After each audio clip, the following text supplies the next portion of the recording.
Christian life is a very interesting and a very challenging journey. Tulad po sa sinabi sa 2 Corinthians 3:18, and we are being transformed into His likeness with ever-increasing glory which comes from the Lord.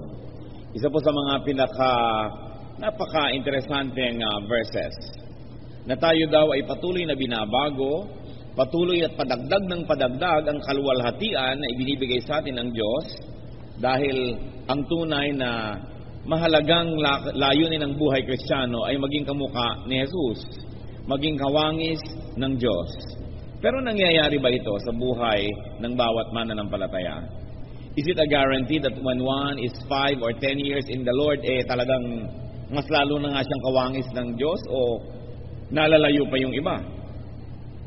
After that definitive encounter with the Lord na tinatawag ng iba na turning point, born-again experience, rebirth, etc.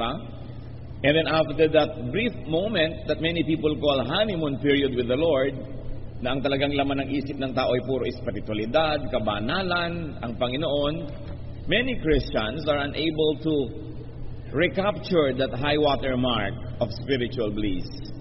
Many Christians are unable to take that journey into the so-called glory to glory, yung metamorphosis na hinihintay at inaasahan.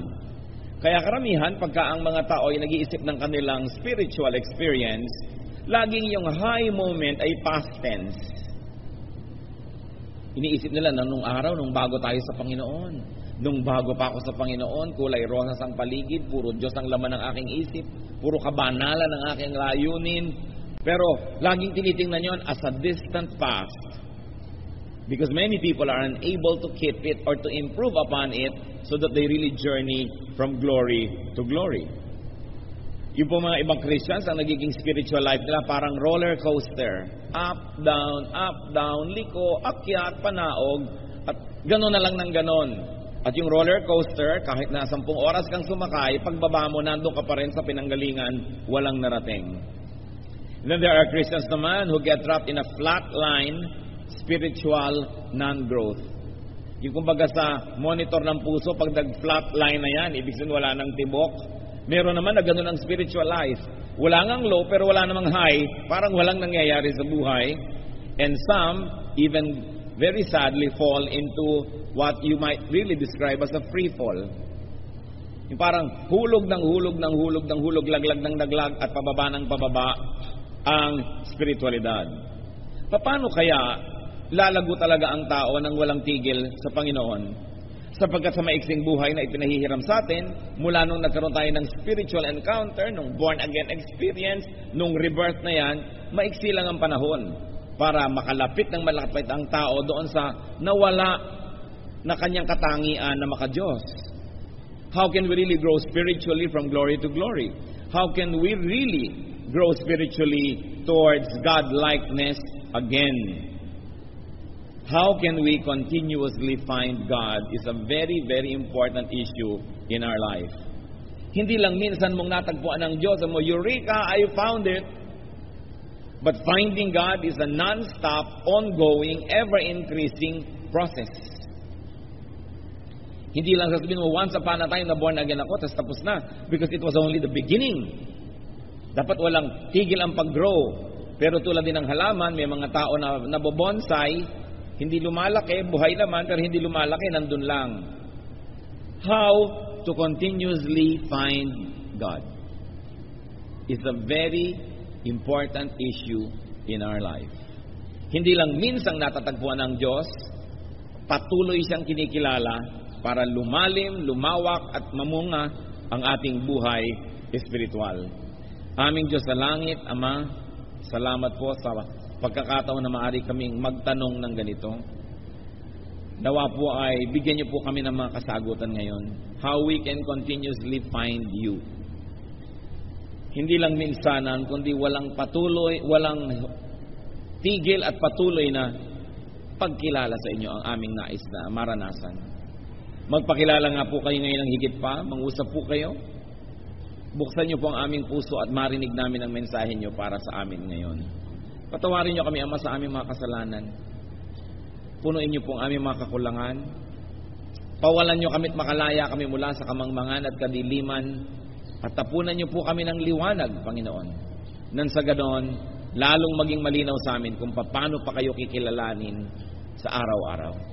Mangusap kayong may kapangyarihan, O God, protect us from all works of evil, from presence of evil men and evil spirits, from the malicious plans of evil against us. Protect us even from our own ignorance and our own shortcomings. Fill our hearts with your presence. Sit on your throne of power, O God of heaven, and give blessings to your people. In the name of Jesus we pray. Amen. How to continuously find God? Well, bago pag-usapan yung continuously finding God, well, find God first. Yun ang unang-una. So first things first. Find and have the kingdom of God. Find and have the kingdom of heaven in your heart. Because this is the center of the teachings of Jesus, the kingdom of heaven. At pinaulit-ulit na ito po ay lagi kong kinukot sa mga tao dahil ang priority natin kung minsan hindi yung priority ni Jesus. Ang priority niya is the kingdom of heaven. At maraming haka-haka ang mga tao tungkol sa kingdom of heaven. Iniisip nila parang kaharian na physical, bababa kasama ng mga ulap. Luke 17:20-21, merong nakikipanayam sa Panginoon ng mga magagaling sa relihiyon. Once having been asked by the Pharisees when the kingdom of God would come, Jesus replied, "The kingdom of God does not come with your careful observation, nor will people say, 'Here it is,' or 'There it is,' because the kingdom of God is within you." Namnamin lang natin ang kahulugan nito. Napakalaki ng kaibahan na mangyayari sa paghahanap natin sa Diyos. Yung iba inaantay ang pagbaba ng langit, nilalagyan pa ng petsa. Inaantay kung kailan mangyayari yung tinatawag na end of the world. Nagsusuot pa ng mga helmet dahil daw maraming lalaglag na mga bato-bato mula sa langit. Sumusuot sa mga lungga, nagtatago sa mga kuweba. May mga nagtatalo-talo kung kailan ang petsa ng pagdating nito at away-awayan. Sinabi na nga sa Biblia, sabi ni Lord, the kingdom of God does not come with your careful observation. Hindi nyo kayang bantayan at hintayin kung kailan yan darating. Kasi, sabi niya, ang kaharian ng Diyos ay nasa inyong kalooban, nasa inyong puso. So, paano mababantayan ng iba kung kailan darating yun? Yun ay isang spiritual at personal na karanasan. Kaya may mga tao na dumating na ang kingdom sa kanila, sa iba hindi pa. Kasi sa niya, it is within you. Ang paghahari ng Diyos sa puso ng tao, na hindi na yung tao ang hari, hindi na si Satanas ang hari, hindi na yung asawa ang hari, hindi yung anak ang hari, hindi pera ang hari, kundi ang Diyos, hari sa iyong puso. The kingdom of God has come upon you. Because wherever there is a throne that you give God to sit on and rule from, there is the kingdom. Of course, wherever the king is, there is the kingdom. Ang tanong lang natin, is God the king of your heart? Kasi yung iba relihiyoso, 20 years nang nagre-relihiyon, 50 years, 70 years, pero hindi naman talaga Diyos ang naghahari sa puso nila. Ang Diyos ay naghahari lang sa isang kwarto sa puso nila. Halimbawa, sa Sunday morning, o kaya sa isang tinatawag ng religion. Pero hindi Diyos ang Diyos sa kanilang negosyo. Hindi Diyos ang Diyos sa kanilang romantic life o love life. Hindi Diyos ang Diyos sa kanilang pamamaraan ng pakikitungo sa kapwa. Pero sa relihiyon nila, isang compartment, nandun ang Diyos. So hindi pa naghahari ang Diyos sa iyong puso. Kasi isang department lang. Kaya yung iba nagtataka, ang tagal-tagal ko na sa relihiyon, bakit wala naman ako nararanasan, walang nangyayari sa buhay ko? Kasi inaantay niyang kumidlat, kumulog, umuga ang lupa, kumalembang lahat ang kampana, bumaba ang mga tala. Yun ang ibig nila sabihin ng spiritual experience. When you let God rule in your heart, the kingdom is within you. And then what will happen to your vocabulary? It will change. What will happen to your outlook in life, to your value system, to your behavior and etiquette? It will change. What will happen to the way you do business and you move professionally? It will change. Then you say, wow, the kingdom has come. Parang hindi ko na kailangang abangan yung darating pa sa mga ulap dahil sa puso ko pa lang nandun na yung langit. Totoo na. So kumakain ako kahit na hindi masyadong mahal ang kinakain ko, may gana ako kasi ang Espiritu ng Diyos ay buhay sa akin. Malusog man ako o may sakit, nagtitiwala ako sa Diyos dahil alam kong mabuhay at mamatay, kasama ko siya. So hindi ako masyadong concerned. Hindi ako takot sa kamatayan dahil alam kong sa kabila nitong buhay na ito, nandun pa rin ang Diyos. Yun ang paghahari ng Panginoon sa ating buhay na kailangang mangyari, hindi lang magkaroon tayo ng relihiyon. Sa katunayan nga, kumisan yung relihiyon pa ang sagabal. Kasi yung mga hatred ng religion mo, hatred mo rin. Yung kalaban ng religious group mo, kalaban mo rin. Nasa ng paghahari ng Diyos sa iyong buhay. That's why people must be able to transcend religion and religiosity, to let God rule in their hearts, and therefore have the kingdom of God in their hearts. So the first thing you do is to be born again as Jesus prescribed. John 3:3, in reply, Jesus declared, I tell you the truth, no one can see the kingdom of God unless he is born again. Sobra naman kasing pinadali ng iba yung born again. A, accept that you're a sinner. B, believe in Jesus. C, confess Christ. Pumikit ka, tambangin mo si Kristo, itaas mo ang iyong kamay, at voila, born again ka na. Hindi naman gano'ng kasimple yun. Kailangan na iintindihan, dinidibdib nung gumagawa para magkaroon ng tunay na kahulugan. Kasi to be born again is not just an instant thing. Ibig sabihin, ipinanganak kang muli, parang bagong tao ka. So bago na naman. Kung dating alam mo ABC, ngayong bago ipinanganak ka na, ang pinag-aaralan nun, mga letra ng mga Chinese, iba na naman ang letra mo. Ang mga wika mo, iba naman, Pangasinense naman ang salita mo. O kaya, iba naman ang kulay ng iyong balat. Kasi born again ka, iba ka na hindi na yung dati. So maraming naiiba dapat sa buhay ng tao pag tinawag na born again. Ngayon, kung yung kasungitan mo pa rin ngayon, tapos born again ka, parang hindi yan totoo. Kailangan ng isang tunay na pagbabago ng kalooban ng puso. At ito'y proseso, hindi nangyayari sa isang minuto, hindi nangyayari sa isang linggo, hindi nangyayari sa isang buwan lamang. Proseso. Dahil progressively, we must allow God to rule in our hearts. Dahan-dahan, unti-unti. So it is an ever-increasing work. Kaya sabi, we are changed from glory to glory. Ngayon, kung nakamatayan mo yung proseso na hindi pa nabubuo, siyempre, iniligtas ka na ng Panginoon, ligtas ka na. Pero hindi makukontento na minsan lang na born again ka, tapos na. Kailangan buong buhay. Because the kingdom of heaven was Jesus' most prominent concern, we should be concerned about it, and we should be able to operationalize in our lives what it means and how it could be practical. Kaya yung mga iba, kabo-born again nila, naiinis lang yung mga tao dahil wala namang makitang bunga, tapos born again, nasisira tuloy yung pangalan ng born again, nagiging mislabeling, at kumisan, panglibak na sa iba na gamitin yung term na yon dahil yung nagdadala ng word na yon ay hindi karapat-dapat. Kaya pinag-iingatan po natin. So once you have found the kingdom, once you have been born again, once you have had a spiritual experience, meaning you realize your wretched sinfulness and condition, and you sought God's forgiveness, and decided to live a new life, and na born again ka na, what must you do now? Non-stop is to grow in God-likeness. Kailangan kamukha tayo ng Diyos. How can we know God? How can we be like God? First of all, is to know God. Through the scriptures.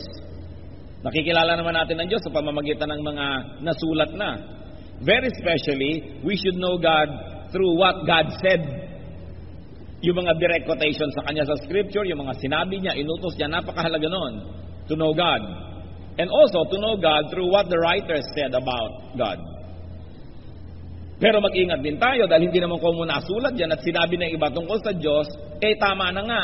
Kasi kung minsan, opinion lang ng tao yung sinasabi doon, hindi naman ibig sabihin ay yun na nga ang kinonfirm na katotohanan tungkol sa Diyos. Alam niyo naman yung Biblia, nakalagay din dyan ng mga quotation galing kay Satan, nakalagay din dyan yung mga maling konsepto ng mga tao tungkol sa iba. So hindi common nalagay dyan, yun na yun. Susuriin niyo pa rin, ito ba'y totoo o misconception nung nagwika nito? Katulad ni Paul at si Silas, napagkamalan sila na mga Diyos ng Greek mythology.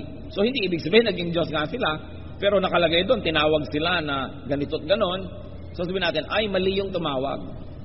Tulad po sa Psalms, napakarami dyan mga prayer na, Diyos ko, durugin mo po mga kaaway ko, ubusin niyo po sila, pulbusin niyo po sila. Because the Psalm is a record of people's prayers. Some of their prayers are probably not right. It's just a record of how they prayed. So ikaw ngayon, sa pagkakilala mo sa Diyos, susuriin mo yung mga prayer doon. Paano ang prayer na ito, hindi ganito ang sinabi? Dahil ang sabi ng Panginoon later, di ba? Don't wish harm for your enemies, love your enemies, do good to those who persecute you. Pero ipapalagay mo, durugin niyo po ang mga dikdikin niyo po, pulbusin niyo ang aking mga kalaban. Ganyan yung mga ibang prayer doon sa Psalms.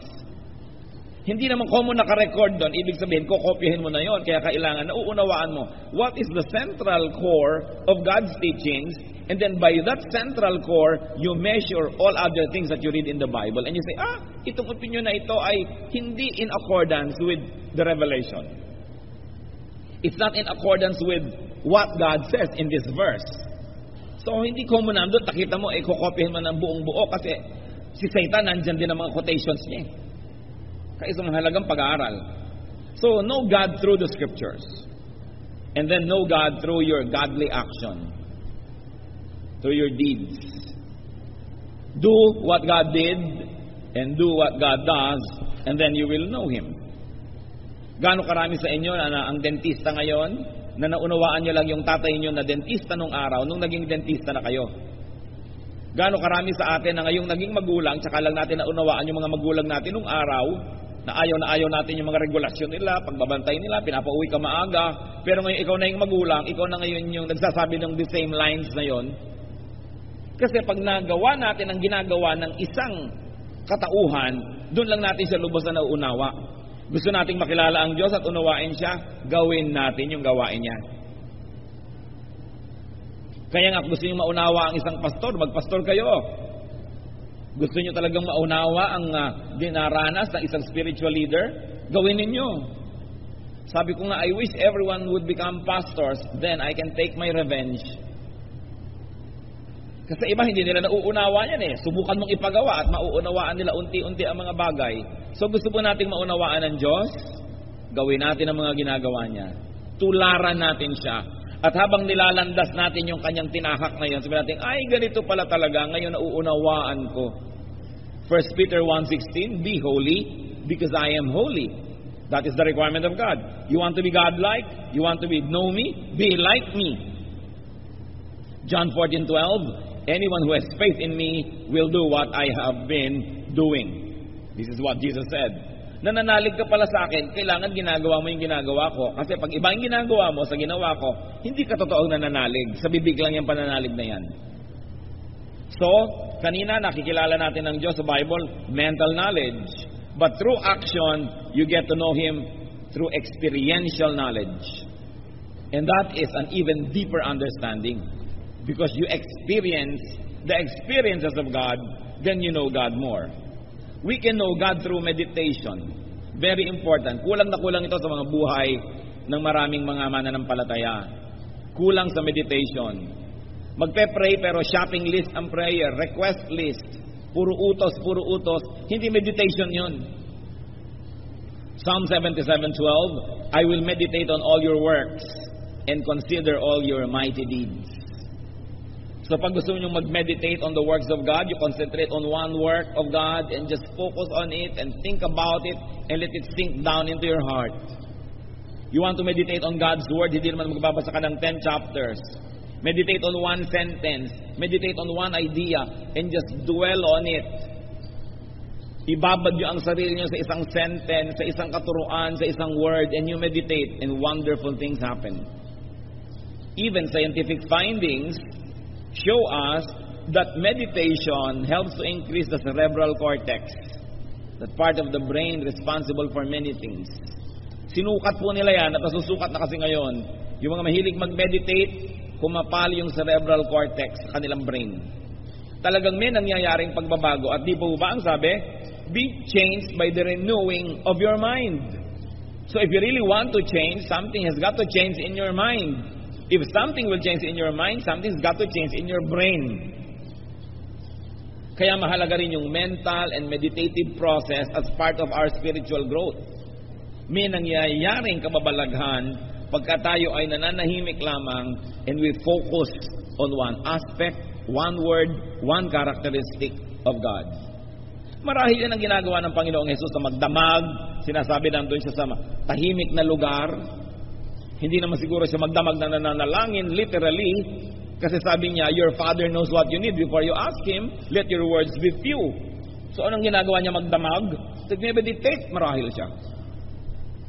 Yung ayaw niyang paabala, he will focus on one character of God or one word and meditate on it.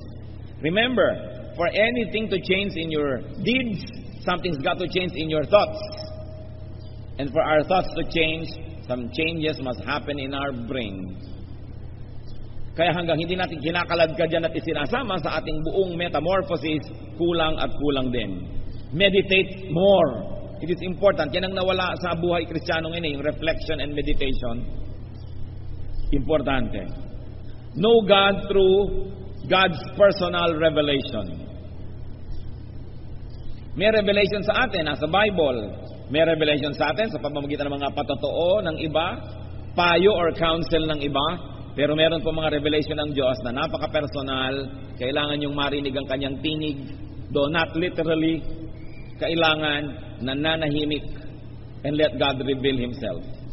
Amos 4:13, He, referring to God, who reveals His thoughts to man, the Lord God Almighty is His name. So God reveals His thoughts. Kailangan natin yung ganong spiritual experiences na nakikita natin yung hindi natin dating nakikita, nadidinig ang hindi nadirinig. It is a spiritual journey at kailangan personal ang approach nyo dyan. Hindi nyo yan makukuha sa pag-attend ng Bible study, sa pag-attend ng worship, sa pag-attend ng fellowship. May iba kayong nakukuha sa mga ganong group activities. But you must never neglect your personal fellowship with God. Yung solo kayo lang ng Diyos, nananahimik ka at pinapakinggan mo ang kanyang tinig because God reveals Himself.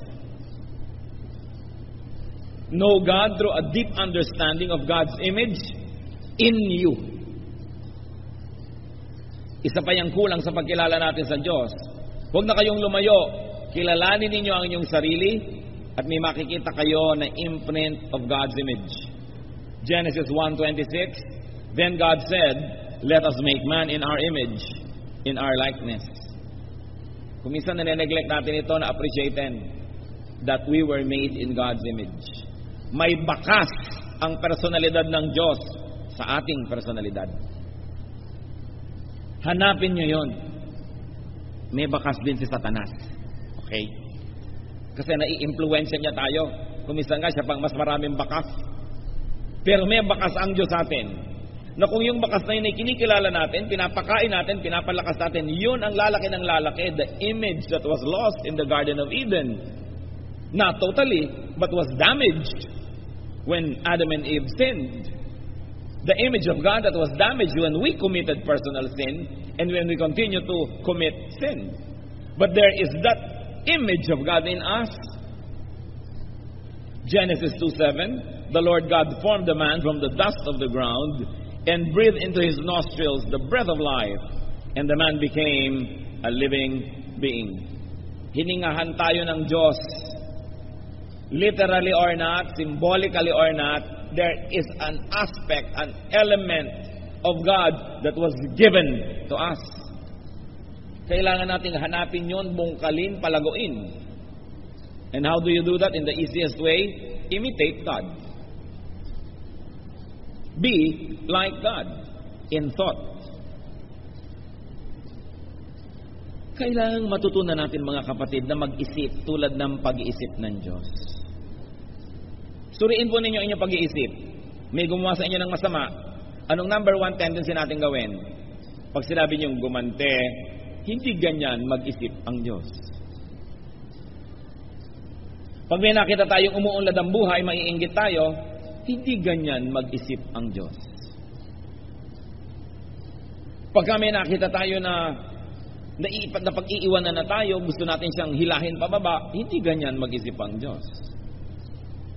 May nagugutom, meron ka namang maibibigay, hindi ka nagbibigay, hindi ganyan mag-isip ang Diyos. Paano tayo magiging kawangis ng Diyos kung di muna tayo mag-iumpisang mag-isip tulad niya?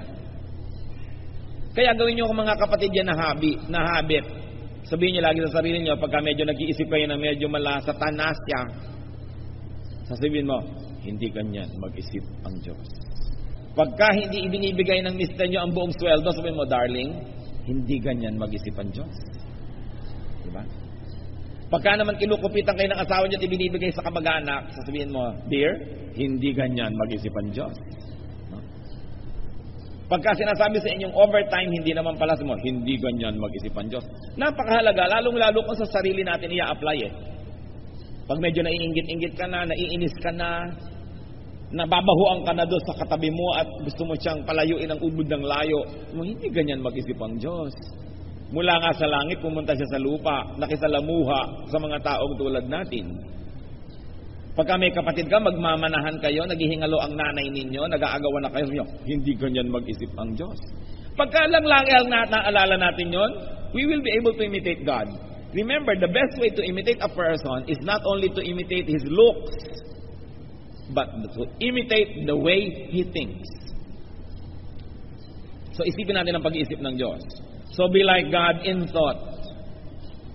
At pag nangyari yon, we will be like God in word. Sa pagsasalita, magiging makadiyos. And of course, we will be like God in action. Mga kapatid, yung action at saka word, ang pinagsisimula lang nun, yung thought. Bantayan nyo lang ang inyong thought. Wala na kayo ibang dapat bantayan pa. Because everything else will follow.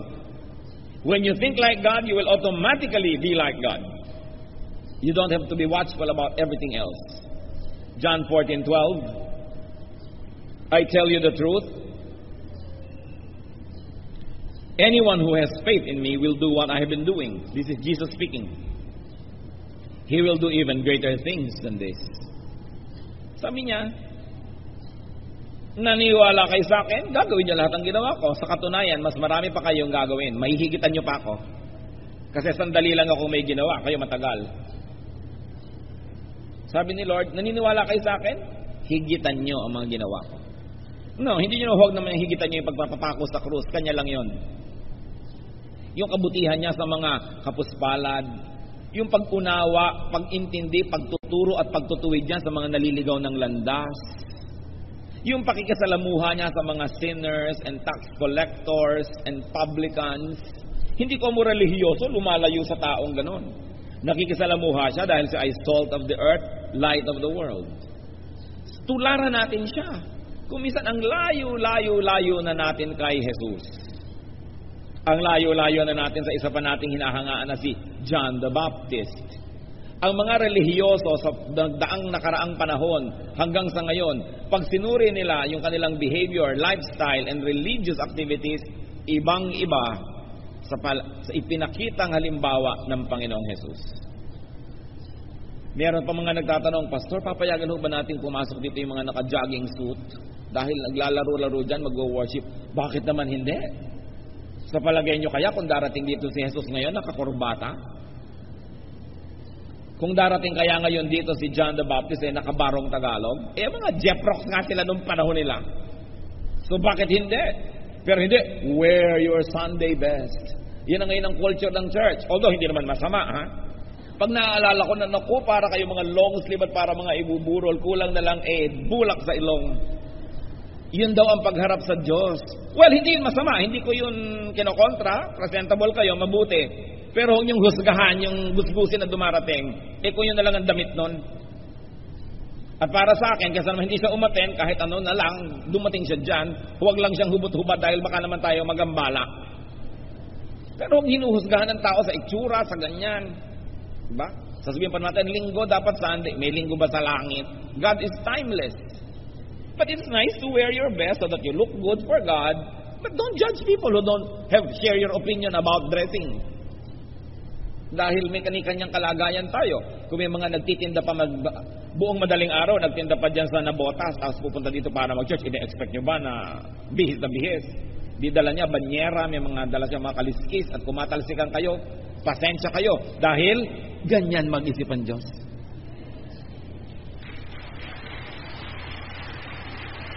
Hindi yung puro kaartehan na lang ang relihiyon, puro mga itsura, puro mga form. It's important to go back to the basics, no? Sabi ni Lord, gagawin niyo yung mga pinaggagawa ko. Ano ba mga ginawa niya? Hindi ba't naglilinis ng lambat yung mga mangingisda? Uupo siya sa bangka at makikituro siya doon. Hindi naman siya humingi ng pulpito. Nakisalamuha siya sa mga tao. Hinihipo niya yung patay, hinihipo niya yung may ketong, pinupuntahan niya yung mga possessed, nakikipagkwentuhan at kumakain siya sa dulang ng mga makasalanan. Kaya yung marami sa atin, mas maarte pa kaysa kay Jesus.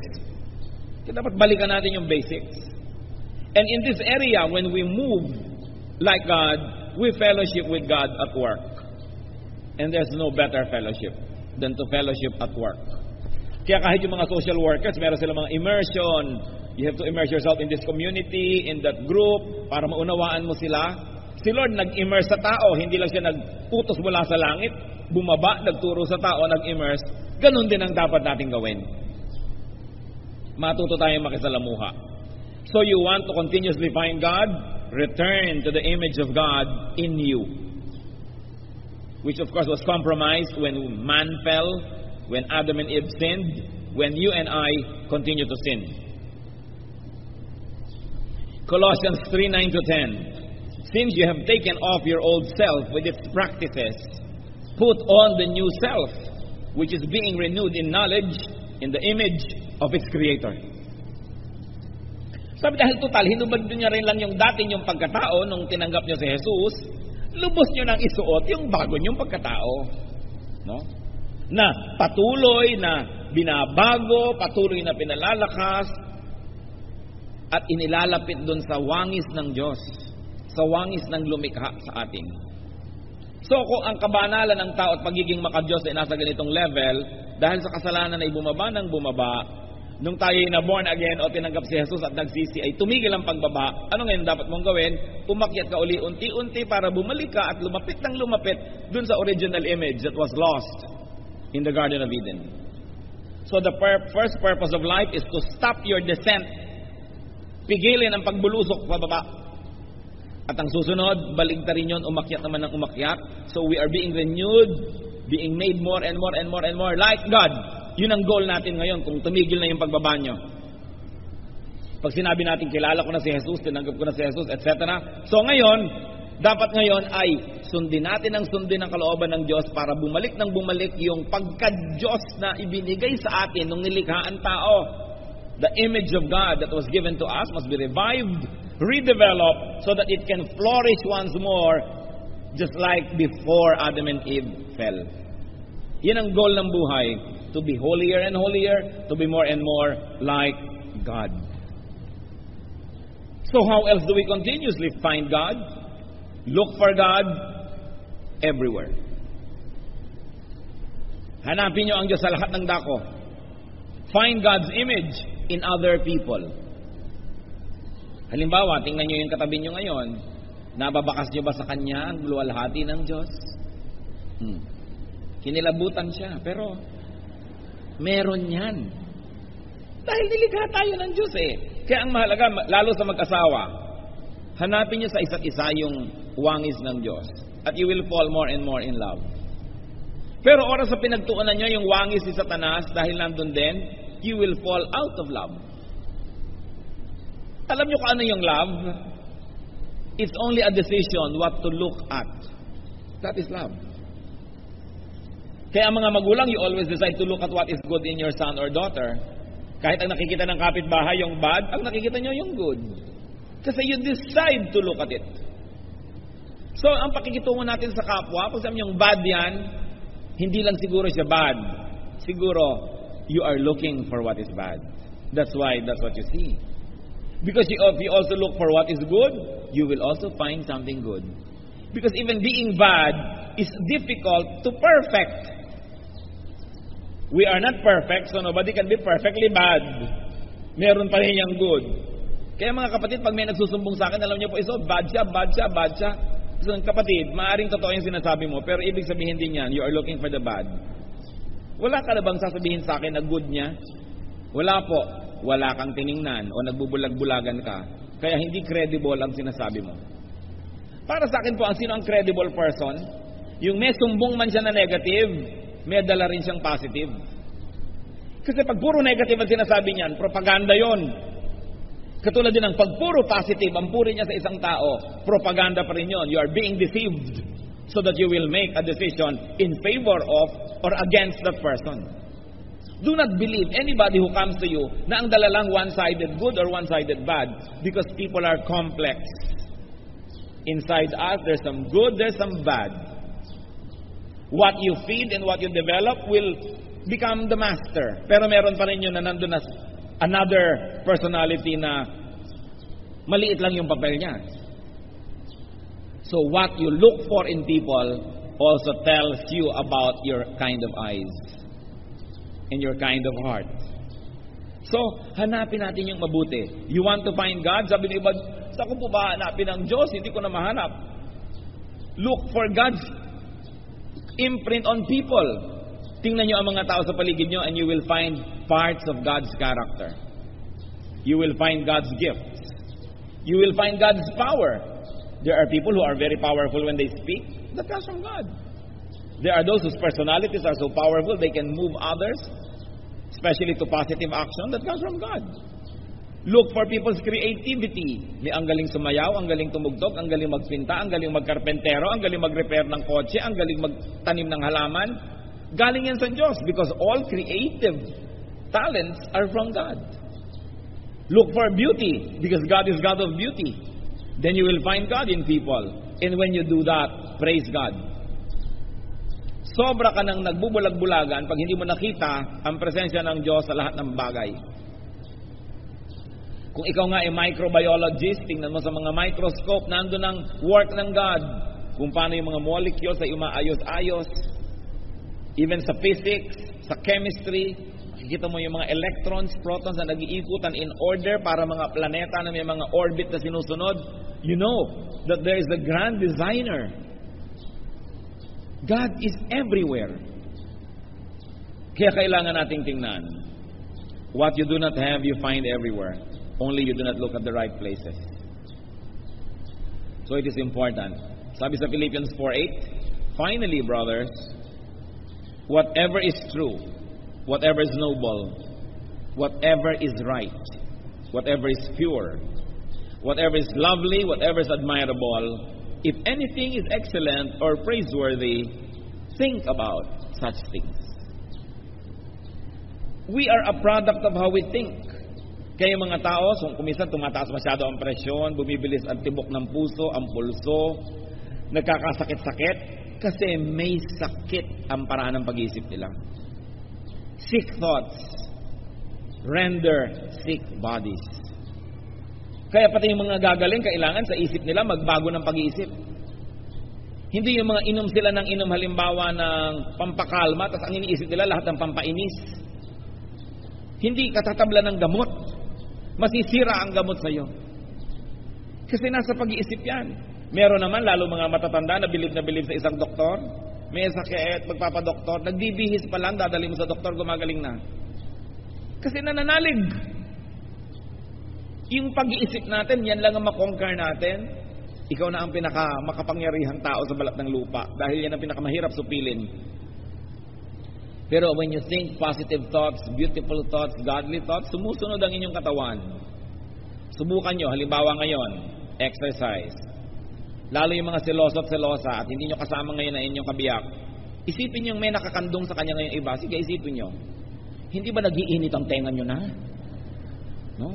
Kumukulo na ang dugo nyo. Iniisip nyo pala yun, hindi pa yun totoo. Pero pag totoo na sa inyong isip, kasunod na yung inyong katawan. Kaya yung pag-iisip, yan ang kinokontrol. Be transformed by the renewing of your mind.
restart.